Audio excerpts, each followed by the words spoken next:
Welcome to the Numerical Tarot. A new tarot paradigm. An alternative to tradition. An axial system of archetypal crystallography. A transculturally anthropomorphized, life-biased binary influence calculator.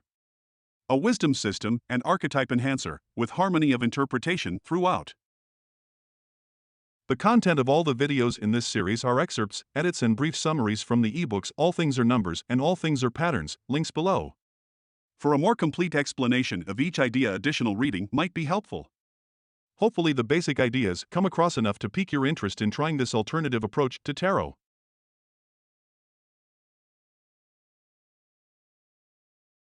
Like the video previous to this one on the absentia, these two videos about engrayment might seem a bit weird to watch if you haven't watched the videos that precede it. If this video has been suggested for you out of the blue by the YouTube algorithm, that is unfortunate. You can try it anyway. It's not all that weird. If it is, just go back a few videos and try it again later. For those who have been following along to this point, let's get into it. The theoretical model of existence that is being developed everywhere in this study is about the nature of being and the qualities of humanity. But, inasmuch as we can't see the figure of humanity without some kind of ground behind it, we do need to continue with our exploration into the nature of divinity. Because of ideas put forth in the video previous to this one, that of divinity being gray, it is suggested that the light that most people associate with enlightenment should in fact be associated more with an inspired experience concerning life itself, rather than with divinity. And that the light of life that most people cherish as divine light should in fact be considered as only one half of a binary pair of opposites devoted exclusively to describing humanity. With these ideas in mind, it could be argued that the term enlightenment is not really as accurate a description of finding divinity as we might expect. Throughout this study, the word enlightenment has been used, mostly because it is a word that many are familiar with. But, if we think about it, such a casual use of that word might in fact be a bit sloppy.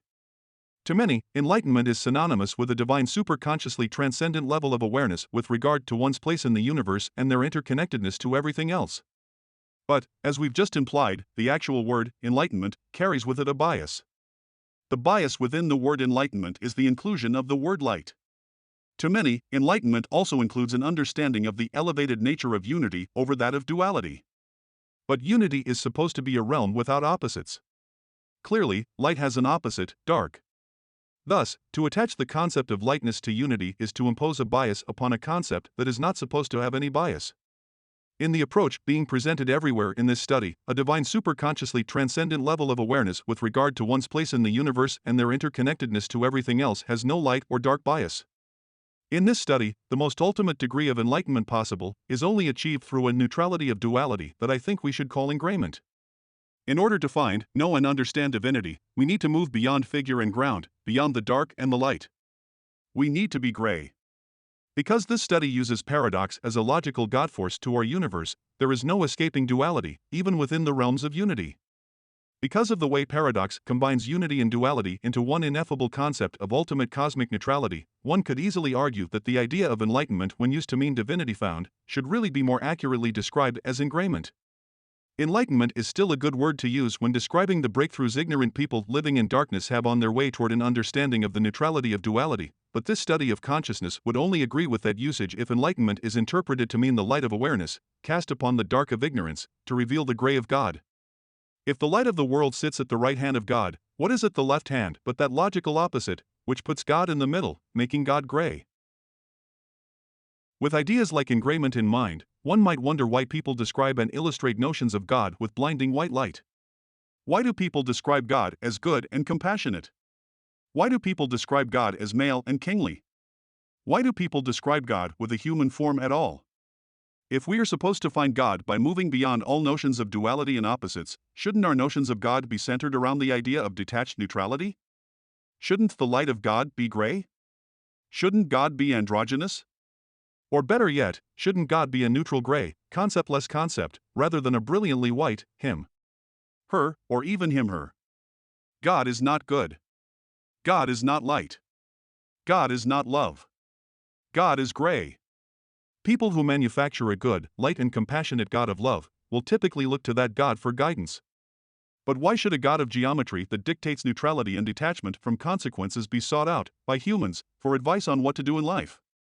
Shouldn't God's answer to all inquiries about what a mortal human should do in life be the same every time? Hey dude, I'm neutral, as in beyond opposites, totally gray, so, live or die, whatever, one shouldn't care, because it doesn't matter. Hey, here is a paradox you can meditate on, maybe that will give you an answer. Or not. Okay, bye. Can a human be completely gray in every way, shape, and form, with every action and reaction they express, for the entire duration of their existence? Or do we have to stop being human to achieve a state of gray that would make us divine? The most perplexing aspect of paradox is how it taunts the mind into thinking that something impossible is in fact possible. Is it really possible for a manifest entity or permanent soul to be absolutely neutral for its entire duration of existence in order to transcend to unity? Many argue that a state of absolute neutrality is not sustainable by living, breathing, mortal humans. It is a context we mortal humans are not meant to inhabit, but can only imagine, or logically believe to exist, and temporarily approximate through things like meditation. Meaning, for living, breathing, mortal humans, the consequences of good and bad in life and death will not be denied. For those of us who occasionally crack a smile or reveal a frown, it would appear that dualities are undeniable. It is only the detached who know what life is about, for they are the puppet masters. By examining both these realms, we can compassionately acknowledge that, for one mortal human to suggest to another mortal human that they abandon all notions of life and death, in order to abandon all judgments of good and bad, right and wrong, true and false, or love and hate is in effect hypocrisy, if the person making such a suggestion has not themselves abandoned the same. As mortals, we can imagine the abandonment of life and death, and the embrace of unity and divinity, but as long as we both have tongues and a head, capable of expressing that thought, and eyes, capable of seeing each other across time and space, neither one of us is in any position to criticize the other for being unenlightened, or, we should say, unengrayed. Only when someone relinquishes all notions of life, death, and reincarnation of permanent souls, and stops being so human, can we truly call them enlightened, or engrayed. The rest of us are just going round and round, guessing. And by round and round I mean that through the stillness of meditation, we attempt to relinquish our manifest form and the conscious mind of the self, and know the black empty reaches of nothingness. In my opinion, we should be calling this practice of closed-eyed meditation endarkenment. In the dark, we are all the same. Without an ego of self, we are all the same. But meditation is an unsustainable state for any manifest being to maintain 24/7 365, for a complete lifetime. Thus, to really know nothingness, and how it unites all things in sameness, we would need to detach from life itself and become nothing. We need to die. But, at the same time, knowing something implies the presence of an intact mind capable of holding information. Thus, as some theorize intact minds, or permanent souls, to eventually be reincarnated into manifest beings, we can see how there is in fact one more step for us to go. To know the last, and most ultimate, and absolute form of unity, we need to abandon both life and death. To know the paradox of the absentia, we need to get off the wheel of reincarnations. To the absentia, life and death are themselves a duality that must be abandoned to achieve the unity of cosmic, universal singularity. If we define life and death as two sides of humanity on a wheel of reincarnation, the message is, stop being so human. The absentia is the ultimate in-between. Through paradox, the absentia is not only an in-between, it effectively unites, divides, blends and separates opposites in ways that go way beyond any human notion of neutrality. At the same time, neutral it is. Thus we could call this ultimate form of infinitely neutral knowledge, engrayment. Here is a mandala we can use to meditate on the idea of being gray every day. Is it possible to be gray every day? I mean completely gray, in every way, every day, in everything we say, and how we work and play? If not, it might be a good idea to examine the many ways in which this study of tarot and numerology deals with the conflicts and harmonies of duality within our inescapably binary universe. Can you be gray every day?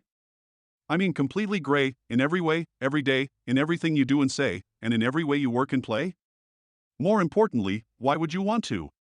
Why not be human and deal with duality? Because humans are a mistake? A fall from grace? Filth to be alchemistically washed away as a means of obtaining something better? Really? I've got news for you, you can't be gray in every way, every day, in everything you say and how you work and play. Even if you are dead, if you are on your way to reincarnation, out of darkness and delight, you are not gray, you are dark becoming light. But, it's something to shoot for. Why not? Or, go ahead and be human, and use the numerical tarot and kinetograms to help navigate the binary choices we encounter with every moment of life. As a metaphorical quilt, this square mandala represents all of the cards of the minor suits and their reverses. In theory, these 81, or 72, or 64 fragments of reality, or windows of perception upon reality, represent all the ways that a binary entity, like you, can be, when not being gray every day in every way. Each square represents a point of binary influence that a normal human might express at any given moment in time. Thus, only by occupying the absolute center of the center square can a person be considered entirely gray in every way. Occupying that center square would be what this site calls engrayment.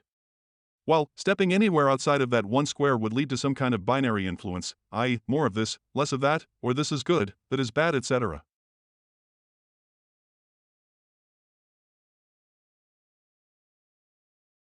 So, the choice is ours. And in confronting that choice, we can see how the logical contingency that is found within the idea of absolute neutrality, and how any teeny tiny step away from dead center, through any expression of preference of any kind, makes this arena of unity as much of a prison as the life of duality we are attempting to escape. Absolute neutrality of duality is a very tiny realm in which to live, if we can really call it living, especially when compared to the full spectrum of life, death, experienced outside that tiny area. Thus, in the end, the message of this video is, do not be gray every day. Go ahead and be human. And use the numerical tarot and its associated quilt of kintagrams to navigate through life. Try using the binary influence calculator or the dream analysis calculator, presented in previous videos, to calculate binary influence and help determine life's path. So, in conclusion, it is being suggested in this video that we celebrate life and love with enlightenment and celebrate God with engrayment, and not conflate the two because of how doing so confuses things, in ways that make our awareness of the sacred geometry involved harder to discern. True, such a notion might be a hard pill for some to swallow, inasmuch as it makes universal love a human thing, rather than a godly spiritual thing. But, with sufficient adjustment, it will be found that there is in fact no loss of love being presented, simply an altering of where that universal love comes from. There is plenty of love to be found in the philosophy of the numerical tarot, if one follows the appropriate path. And that's engrayment. Is it true to the geometry? You probably thought all this philosophical stuff was leading us way too far away from the subject of tarot and numerology. But no. There was a purpose to it all. The numerical tarot is a wisdom system with a purpose. That's all I'll say about that, for now. In the meantime, thanks for watching. Hope at least some of it made sense. Let me know. Links to eBooks, decks and merchandise below. And, if anyone is interested in drawing a deck based on this system of organization, don't hesitate to contact me for a collaboration.